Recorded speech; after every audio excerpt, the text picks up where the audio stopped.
If you have a Bible, Ephesians chapter 6 is where we're going to be this morning. That's Ephesians chapter 6.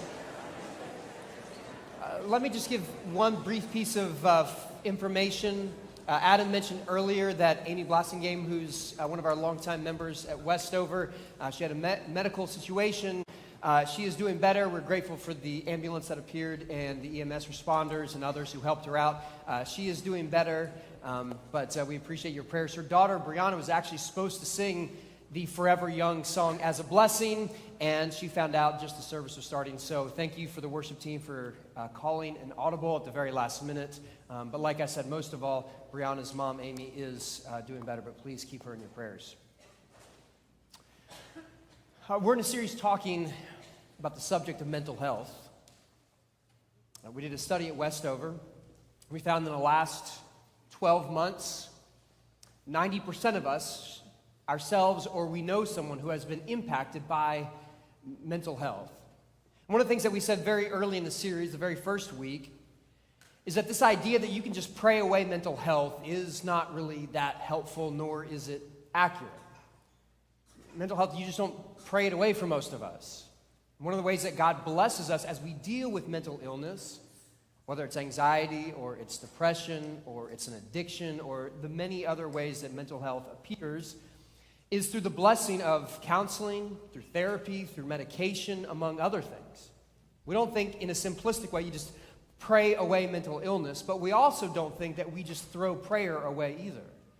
We think Jesus has something to say for all of us who struggle with mental illness. Jesus himself said in Matthew's gospel, "Come to me, all who are weary and carrying a heavy burden, and I will give you rest. Take my yoke upon you and learn from me, for I am gentle and humble in heart, and I will give rest for your souls. For my yoke is easy and my burden is light." We believe the teachings of Jesus have an invitation for all of us to follow in Jesus' way, to follow the way of Jesus, and there is rest that is available for our souls. But rarely is that experience on our own. Last week we talked about the importance of not living in isolation, and a wonderful blessing from God is that my voice was going out last Sunday as a great illustration of how I even needed Brent Allen to finish my sermon, something I hate to say. But I really appreciate him jumping in when I asked him to jump in the middle of my sermon. Key is when I asked him, main word there, ask. But we continue to talk about an important subject today, mental illness. There's a story that's told in a few places in the Gospels, but in Mark's account of the story, in Mark chapter 5, there is a man who has what the Gospel calls an evil spirit. And the evil spirit causes him to break free from the chains that the people have put around him to keep him connected to the community. And he runs away, led by this evil spirit, into the tombs, where he howls and he physically is hurting himself. Jesus encounters this man and casts out that evil spirit. But the evil spirit has a peculiar request to Jesus for where it wants to go. And this is Mark's account of what happens next. Mark chapter 5. "Now there on the hillside a great herd of swine was feeding, and the unclean spirits begged him, Jesus, send us into the swine. Let us enter them. So he gave them permission. And the unclean spirits came out and entered the swine, and the herd, numbering about 2,000, rushed down the steep bank into the sea and were drowned in the sea." So there's this weird request between Jesus and an evil spirit. They can't go into 2,000 pigs unless Jesus gives them the thumbs up. Jesus does. They go into the pigs, they go into the swine, and what happens next? They rush towards death. They rush towards the waters. Now, very often in Scripture, water is a symbol for chaos, for disorder, for death. Revelation 21 says, "And the sea will be no more in the new heavens and the earth." There is no more chaos. There's no more sea. Genesis 1, the earth was formless and void, and the waters covered the earth. God overcomes the chaos of water to create God's good world. Water often represents chaos, and that's exactly what these evil spirits led these 2,000 swine to chaos and death. I believe God's intention for all of us is flourishing. Jesus in John's gospel says, I've come that you may have life and have it abundantly. There's a Hebrew concept of shalom, of peace, of wholeness, where things are as God created them to be in God's good world. But this evil force, these evil spirits, this sin, death, whatever you want to call it, is this force that is pulling us away from God's intention for the world and for us. Sin is this active force that pulls us in a direction that is opposite of God. And so when I choose to commit sin, I'm choosing to step away from the shalom, the peace, the flourishing God intends, and I'm stepping in the other direction. When I choose to gossip, God's design for people is unity, community. And when I commit sin, when I commit gossip, I am breaking the shalom that God has intended for me and others, and I'm choosing the way that leads to the water, that leads into death. God's intention for sexuality is in the covenant of a lifelong partnership, a lifelong covenant between husband and wife and God, this covenant that they make. And when I step outside of that covenant and step outside of my marriage, I'm breaking the shalom, the peace that God has intended for all of us. Sin is this pulling away from what God intends for us. Here's how Paul will say in Ephesians chapter 6. And would you, if you are physically able, please stand for the reading of God's word.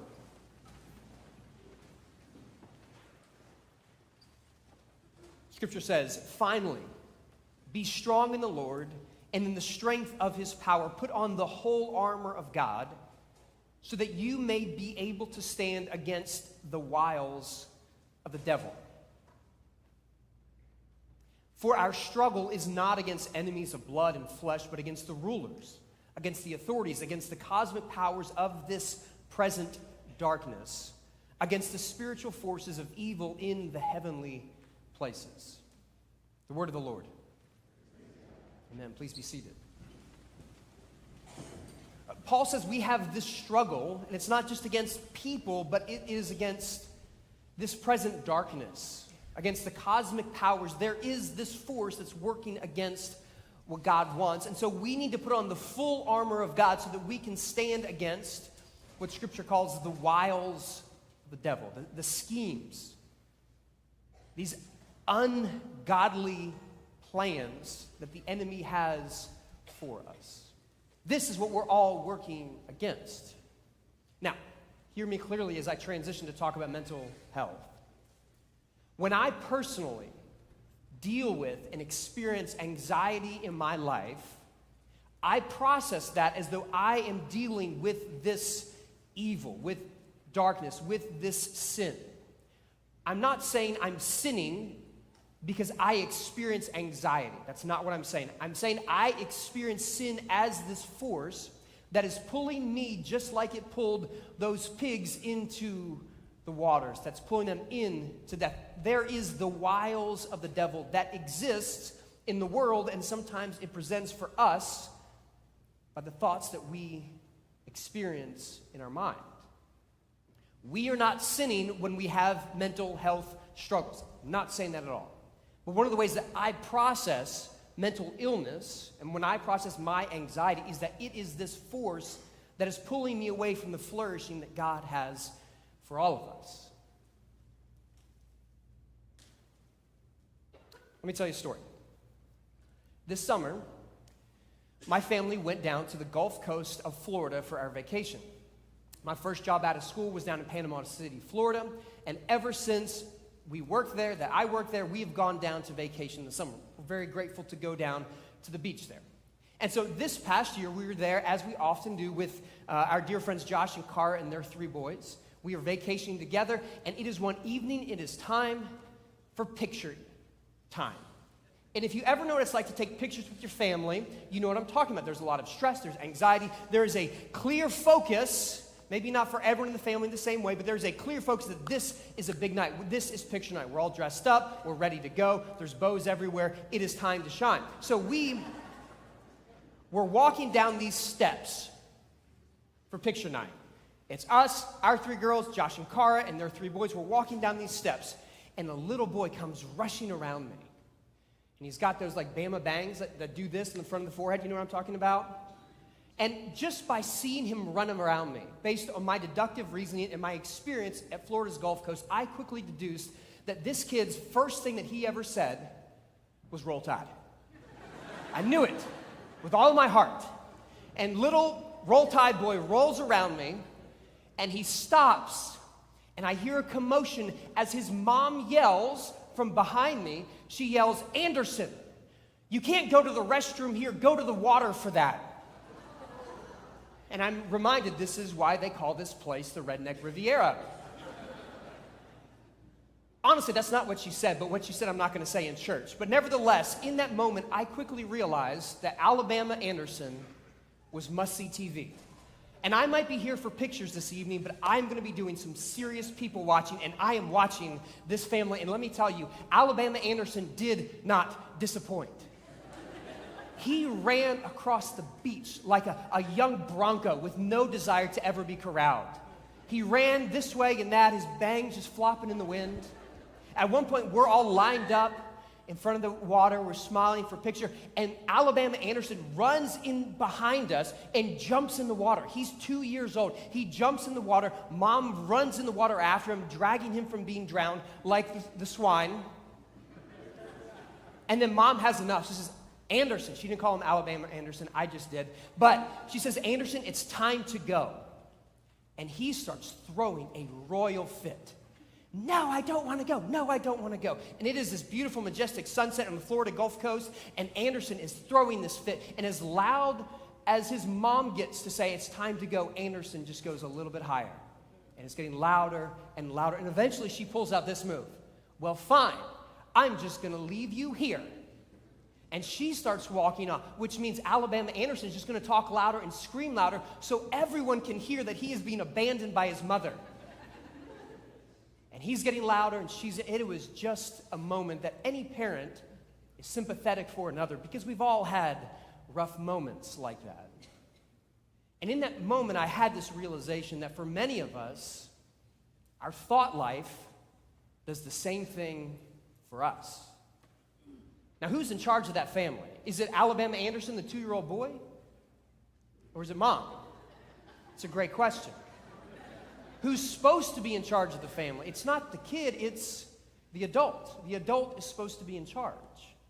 But the adult wasn't in charge. And let me ask you, who's supposed to be in charge? Your thoughts or you? And maybe ask a better question, who actually is running the ship? Because sometimes we have these thoughts that enter our brain, and the next thing you know, we are like the swine, or we are like little Alabama Anderson, and we just rush into the water no matter the adverse effect that's going to have on us. For example, you're driving down the road, and you're about to have dinner with your friends, your family. You're excited. Favorite place to go, favorite people to go with. You're very excited. And then as you're driving down the road, you look over, and you see another restaurant. It's a restaurant you haven't been to in 6 months. And the last time you were at that restaurant, you had a really tough conversation with someone. And it didn't go the way you wanted it to go. And so you start to think, well, maybe when they said this, if I would have said that, then I would have won, and then they would have thought this, and then, man, things would have been right. And you start to think, well, maybe I should have said this instead. And the next thing you know, your heart rate goes up, your blood pressure goes up, you start to sweat just a little bit, and your body physically is preparing for conflict. Even though you haven't been there in 6 months and that person isn't right next to you, but you had one little thought and it started to spiral out, and now all of a sudden, instead of being excited for dinner with your friends and your family, being grateful for that meal, now you're resenting the conversation that took place 6 months ago. And you're ruminating over what was. You've been drug into the water. Or maybe this. Maybe you go out to eat with your kids. You're eating some fast food place, just having a good time. And at the table next to you, there's a parent who's there. And they've got that perfect little plastic thing on the table. And out of their bag, they pull out like this freshly cut fruit. And they have like this healthy drink that they're giving their kids. Well, your kids are just swallowing syrup, basically, with water in it. And you look at them at first, you're like, oh, that's an example of what I could do. Maybe I could try that. But then you start going, well, how come I haven't tried that? How come I haven't done that? How come I'm not doing that right now? And what was a good example of maybe something to consider now becomes the very enemy of your joy because you're comparing yourself to them. And so in the pit of your stomach, you feel not the food that you're eating, but you feel shame. And your body has followed your thoughts all the way down to the water. Or maybe you learned early in life that there is a lot of distress that you experience, that life is hard. And that you learn that maybe there's some things that you can do to reduce distress in this world. And so you picked up this behavior that anytime things get really challenging, or anytime you feel scared, or anytime you feel alone, or anytime you feel guilty, you just have this behavior you do. And so every time something challenging appears in your life, your brain just says, hey, it's time to do this. And what initially was a device to help you reduce the stress now has become the very addiction that enslaves you. And your body physically prepares to receive whatever dopamine rush that gives you every time things get difficult. And what initially was the thought that you thought was benefiting you now becomes the very thing that incarcerates you with an addiction. Brain can function just like that herd of swine. That can just circle down all the way away from where you need to be. And you're in the water of chaos. Because here's the thing, God intended you to experience flourishing in abundance, but there is this active force that is pulling you away from God's shalom. It's the wiles of the devil. But the good news is that it doesn't have to take you captive. That your thoughts aren't in charge of you. That your thoughts aren't parenting you. But you can parent your thoughts. Paul says it this way in 2 Corinthians. After discussing how we abolish every argument that's set up against God, he says this, and we destroy every proud obstacle raised up against the knowledge of God, and we take every thought captive to obey Christ. The reason that Paul says to take every thought captive is because your thoughts aren't over you. That your thoughts aren't parenting you any more than a 2-year-old is supposed to parent its adult. You have the ability to take your thoughts captive so that they don't take you captive. Now, let me make this clear. We have to observe the thoughts that we have. We have to acknowledge those thoughts appear. We acknowledge that resentment is a thought that pops up. We acknowledge that comparison is a thought that we experience. We acknowledge that the addictive behavior is a thought that crosses our mind. We acknowledge that despair is a thought that we have, but we don't have to obey the thoughts. Here's how one writer describes it, Martin Laird.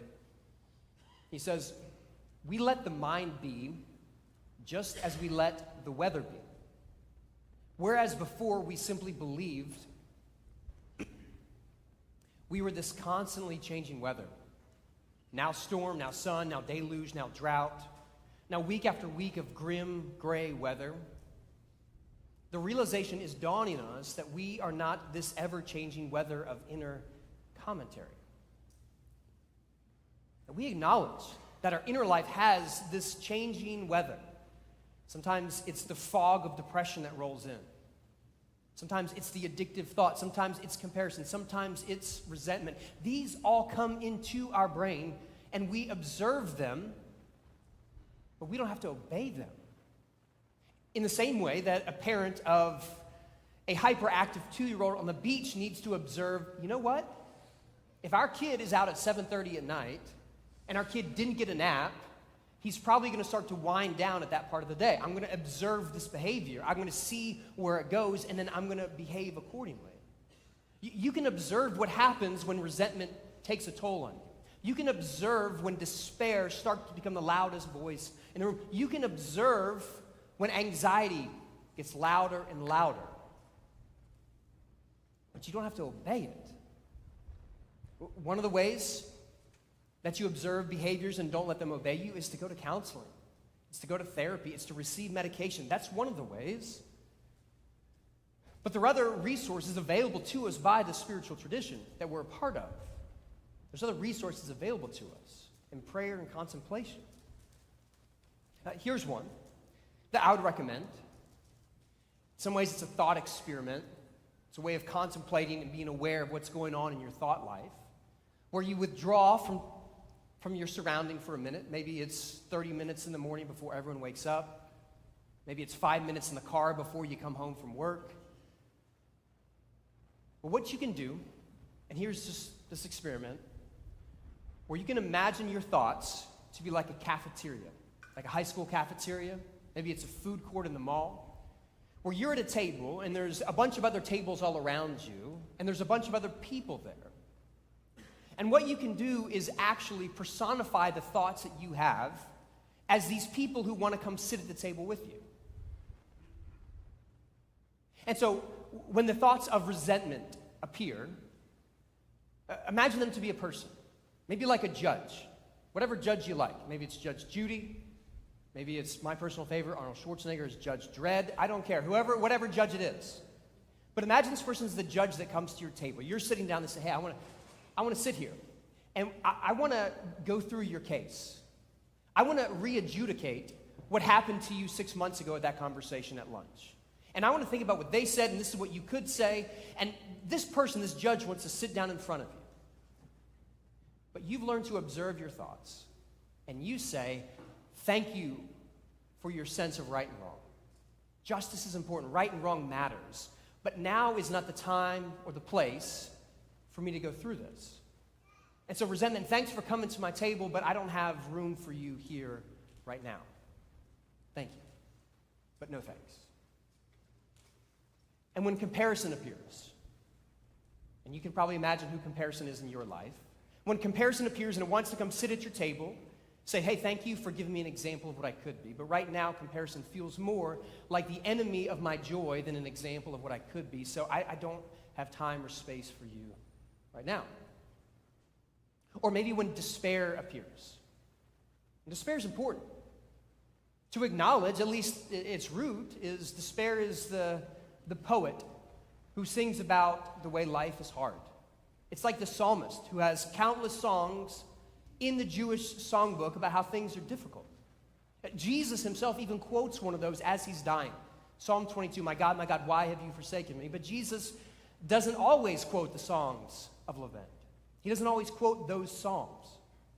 And sometimes those psalms are the only ones that want to make space in your life. And so as they come to sit at your table, say, thank you for appearing, but I don't need to go into despair, because lament is good, but despair is destructive for me. So thanks, but no thanks. Sometimes we need to withdraw to acknowledge that our thoughts aren't running us. And one of the ways that we take our thoughts captive and make them obedient to Christ is to name what they are, to observe them, but you don't have to obey them. So, withdraw, take a step back, acknowledge what's happening, pray, meditate about these things. That's important. But it's also really important to not do this alone. It's really important to not have your thoughts have an unfettered access to you alone. Just think about prison, right? If you're in prison and you get in trouble, where do you go? What is the consequence for getting in trouble in prison? Where do they take you? Solitary confinement. That's the consequence for doing bad things in prison, but we freely take ourselves there. We go to solitary confinement. Things are difficult. I'm going to go by myself. What does that do to us? what does it do to us when we go to solitary? The answer is we don't flourish. There was an 8-decade-long study that was done through Harvard.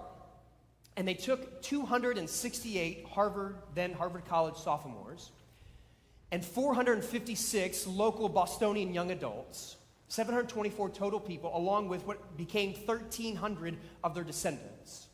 And they followed them for 8 decades. And they asked a single question: what is the key ingredient for someone to have a happy life? This is the Harvard study of adult development. And at first I thought, well, maybe it's going to be like blood pressure or cholesterol when they're 30, because that can project a lot of things that are going to happen over the next few decades. And what the Harvard study of adult development found, it's not cholesterol, it's not blood pressure. The single thing that made up a happy life was the quality of someone's relationships, and they would say specifically their marriage. The single biggest determining factor for the happiness of someone's life are the relationships they have. A clinical psychologist from Harvard named Robert Waldinger goes on to say that we naturally experience stress. It's part of life. You experience stress, your heart rate goes up, your blood pressure goes up, you start to sweat. But the hope is that eventually we return back to equilibrium. We return back down. But if you're isolated and you don't have someone talking about the person who's sitting across the metaphorical table from you, it doesn't always happen. Here's a quote from Dr. Waldinger. He says this: for example, if I have something upsetting happen during the day and I'm churning or ruminating about it, I go home and talk to my wife or a friend, and if that person is a good listener, I can literally feel my body calm down. But if you don't have anyone like that, and many people don't, if you are isolated or you don't have a confidant, what we think happens is that the body stays in a kind of low-level fight or flight mode. And that means that there are higher levels of circulating stress hormones and higher levels of inflammation, and those things can gradually wear away many body systems. That's how we think stress can wear down multiple body systems, and how good relationships can be protective of our health. The science says it's not good for you to be alone. It's not good for you to be alone. But many of us end up being isolated like that. My friend Chris, a few months ago, shared with me a story about a friend of a friend who lived in Nashville. In the middle of the night, got a phone call. Area code was Macon, Georgia, where he's from. So this man answers his cell phone in the middle of the night, and it's a doctor. Says, sir, I'm a physician. I'm at a hospital here in Macon, Georgia. Your mother, your 86-year-old mother, is in the hospital because she's having what we believe to be a heart attack. Middle of the night. Gets in his car, rushes 6 hours from Nashville to Macon, Georgia, gets there, sees the doctor in the morning, and the doctor says to him, after we've done some tests, we don't actually believe your mom had a heart episode, but what she experienced physiologically was actually stress-induced. So he goes to Mom, Mom, what's going on? Things are good. Your kids, your grandkids, we're all healthy. Your house is paid for. You have a church that loves you. You know the Lord. You know where you're going when you're dying. Why are you so stressed? She said, I don't know. I've been just sitting at home watching TV. And he says to his mom, Mom, what are you watching? And she said, I'm watching CNN. You sit at home for hours and you watch CNN or Fox News, or you watch your own sort of carefully crafted social media feed that just tells you about all the things that you need to be upset or afraid about. It'll do something to you. Breaking news might be what's breaking many of us. And she needed her son to say, Mom, step away from cable news.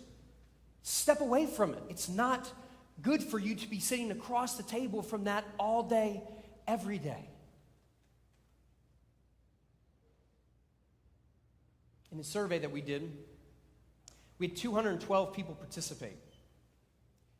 18 people said that they have, in the last year, experienced thoughts of self-harm, thoughts of suicide. 18 out of the 212 people from this church in the last year have had suicidal ideations.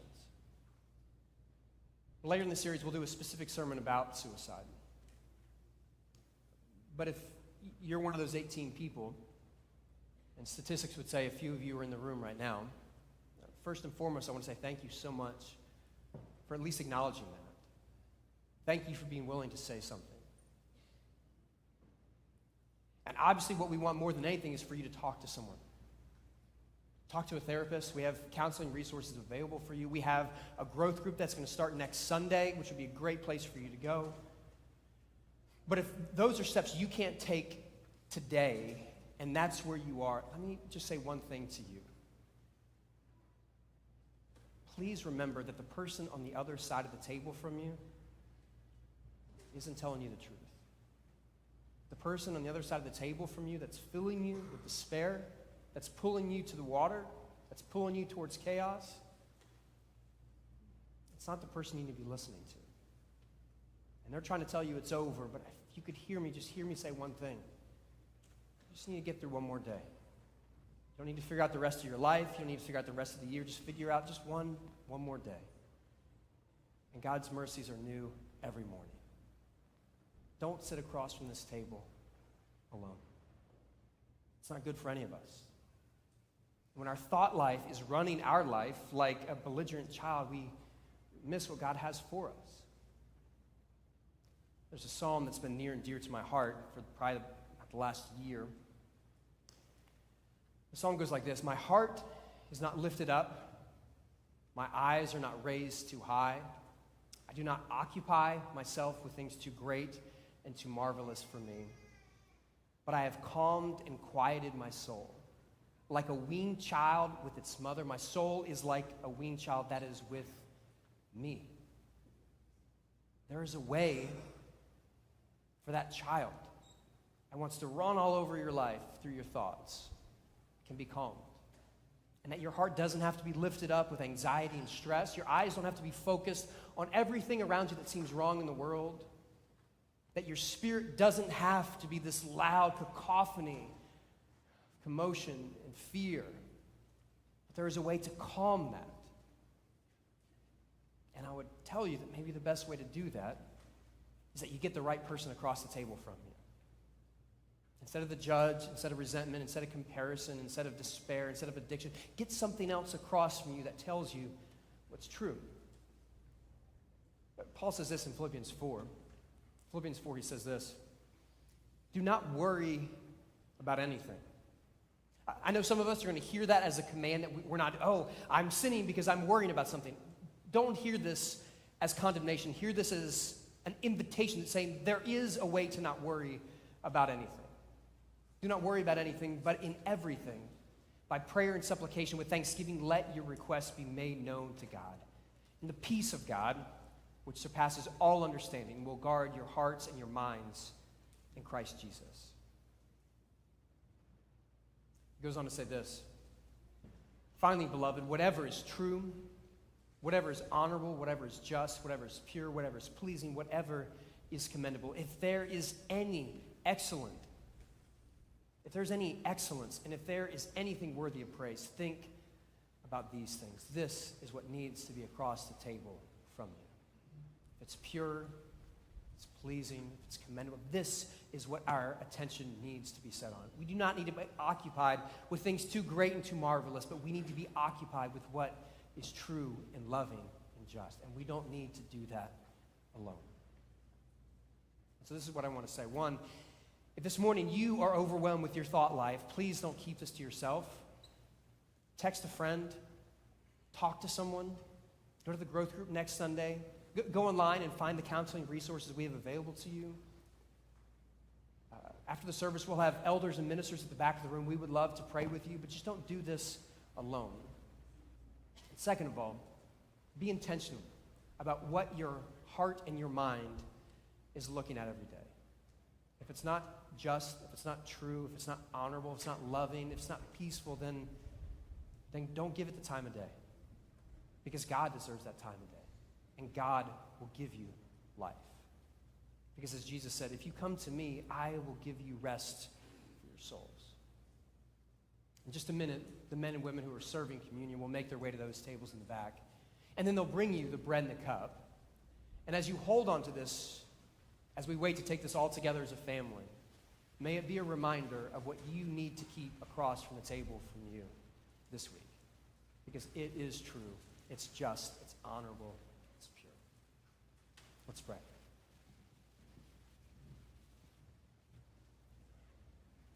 God, I pray for all of us in this room and who are watching online, who are carrying a heavy burden, who are weary.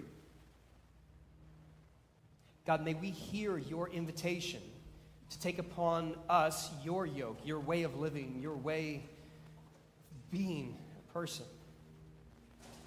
Because we know that you are for us. Your yoke is easy and your burden is light. You will give us rest. Let us hear what is true. Let us hear what your Spirit is calling us to. So that our thoughts are not taking us captive, but instead we learn how to take them captive and make them obedient to you. God, now as we receive this bread and we receive this cup, may it be the truest thing to us. May it be what we focus on when all the other thoughts and all the other voices appear in front of us. May we not make space for them because instead we have occupied ourselves with you. We pray this in the name of Christ.